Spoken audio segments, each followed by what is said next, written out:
Welcome to Let Me Fix This. Enjoy the video. You start by verifying the prescription and why you need diclofenac. Confirm the dose and dosing interval exactly as prescribed. Once done, check for allergies, pregnancy, or interactions with blood thinners and other NSAID, because safety depends on that. Make sure you have a glass of water and a small meal ready. Taking diclofenac with food reduces stomach upset. Finally, set a reminder or mark your dosing log so you take it on schedule. You should swallow the tablet whole.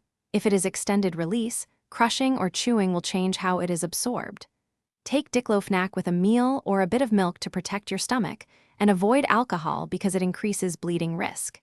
If you are on other meds, space them appropriately and tell your clinician about anticoagulants or steroids. Keep to the exact interval prescribed.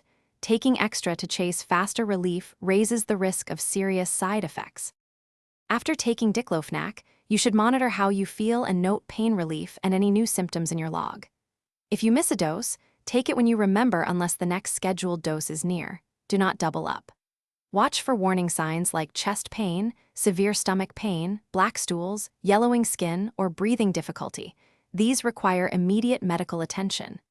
If minor stomach upset occurs, try food or speak to your provider about alternative options. Thanks for watching. If you found this helpful, don't forget to like and subscribe.